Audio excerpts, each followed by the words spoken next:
मनुष्य मनुष्य के रूप में देखे तो जाते हैं, जाने तो जाते हैं, किंतु यथार्थ में वे मनुष्य कहलाने के योग्य नहीं है। धर्म का एक अंग है वेद, वेद का एक भाग है सदाचार, और सदाचार का एक पक्ष है उपासना, उपासना का ही एक रूप है संध्या। संध्या हमें नित्य प्रति करनी चाहिए। संध्या है क्या? संध्या के समय में करना क्या चाहिए? तो संध्या की कोई मूर्ति नहीं होती। संध्या के लिए अपने इष्ट भगवान का ध्यान करना चाहिए। पूज्य श्री गुरुदेव भगवान का आदेश प्राप्त हुआ है हम दोनों बंधुओं के लिए मां सिंह देवी की उपासना, आराधना एवं वंदना करने के लिए। विचार करता हूं कि गुरु कौन है? गुरु है कौन? तो जिस समय गुरु शब्द पर चिंतन किया तो पाया दो नाम अंधकार का और रो नाम प्रकाश का। जो व्यक्ति अंधकार रूपी मार्ग से हटा करके व्यक्ति को प्रकाश रूपी मार्ग की ओर ले जाए, वही गुरु है। ऐसे गुरुदेव भगवान का आदेश प्राप्त हुआ है। गुरुदेव भगवान के लिए तो कहा भी गया है कि गुरुर ब्रह्मा गुरुर विष्णु गुरुर देवो महेश्वरः गुरुर साक्षात् परब्रह्म तस्मै श्री गुरुवे नमः। इस संसार सागर में नाना प्रकार के लोग निवास करते हैं, लेकिन किसी भी व्यक्ति को यह नहीं कहा गया कि ब्रह्मा विष्णु और शंकर, लेकिन कहा गया तो केवल गुरुदेव भगवान को ही कहा गया है। क्यों कहा गया? जिस समय इस पर चिंतन किया तो पाया कि जो कार्य ब्रह्मा जी, शंकर जी और विष्णु जी मिलकर के करते हैं, उस कार्य को गुरुदेव भगवान अकेले करते हैं। अकेले कैसे? तो ब्रह्मा जी का कार्य क्या है? इस सृष्टि की रचना करना। इस सृष्टि की रचना ब्रह्मा जी करते हैं। तत्बल रचई प्रपंच विधाता, प्रपंच माने सृष्टि और विधाता माने ब्रह्मा जी। जिस प्रकार ब्रह्मा जी इस सृष्टि की रचना करते हैं, ठीक उसी प्रकार गुरुदेव भगवान अपने शिष्य के प्रति ज्ञान की रचना करते हैं। शंकर जी और विष्णु जी का कार्य, विष्णु जी का कार्य है इस सृष्टि का पालन करना। तत्पर विश्व सकल जगत त्राता, उसी प्रकार गुरुदेव भगवान अपने शिष्य की रक्षा करते हैं। राखई गुरु जो को विधाता, यदि उसके गुरुदेव भगवान के शिष्य पर विधाता भी क्रोधित हो जाए और वह व्यक्ति अपने गुरुदेव भगवान की शरण में है, तो विधाता भी कुछ करने वाला नहीं है। शंकर जी का कार्य क्या है? सृष्टि का संहार करना। तपबल शंभु करई संहारा।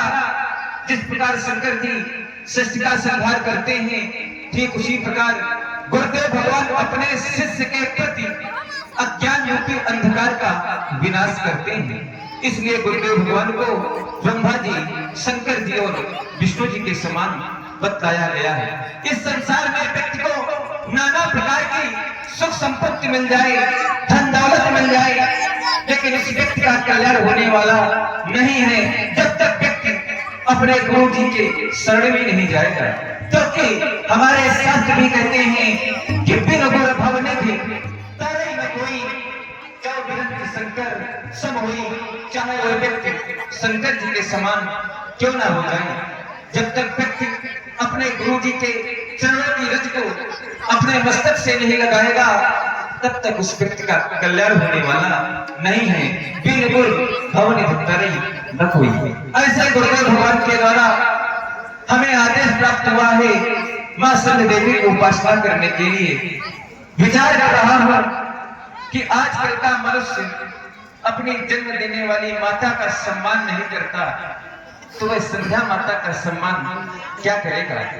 मंदिर जाता है पूजा अर्चना करने के लिए, वंदना करने के लिए, लेकिन घर में बैठी हुई अर्थात जन्म देने वाली माता प्रसन्न नहीं होती। तो मेरे मित्रों, मंदिर जाने से कोई फल मिलने वाला नहीं है। क्यों?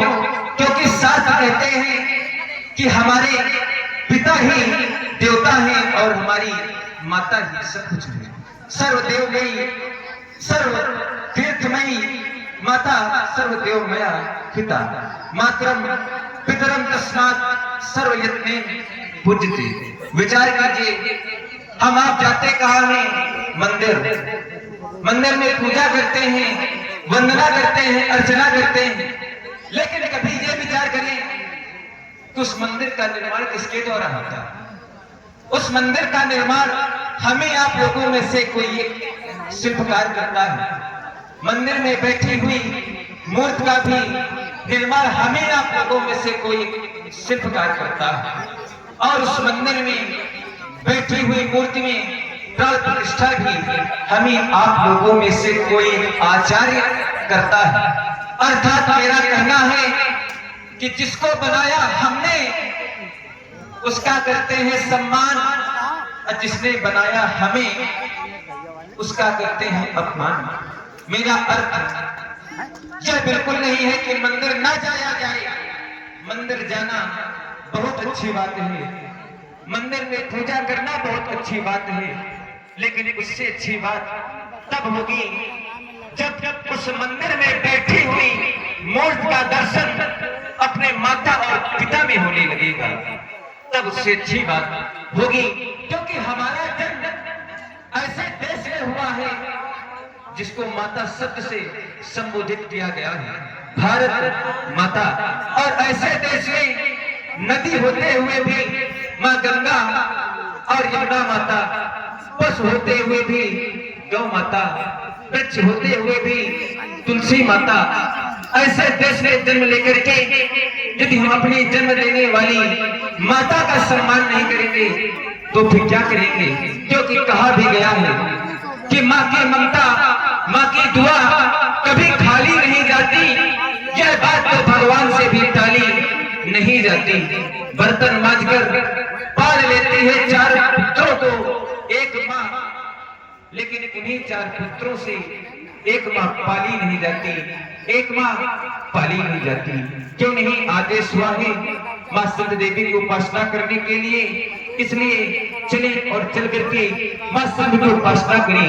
भगवान आपने माँ सिद्ध देवी की उपासना के समय अपने इष्ट भगवान का ध्यान किया। मैं विचार कर रहा हूँ मैं ध्यान करूँ तो किसका? क्योंकि ध्यान उसका किया जाता है जो अपने से दूर होता है, अप्रत्यक्ष होता है। लेकिन मेरे स्वामी मुझसे दूर नहीं, अरे आप मेरे निकट हैं, आप मेरे ही निकट नहीं, हर जनमानस के निकट हैं। पर दुर्भाग्य इस मानव का है जो कोई जानता नहीं, और जानता है वही जिसे आप जनाते हैं। सोई जाने जह देव जनाई, और जानत तुम्हें हो जाए। जो आपको जान लेता है वह आप में ही लीन हो जाता है। जानत तुम्हें हो जाए, हमने आपको जाना है, और जानने के बाद फिर माना है।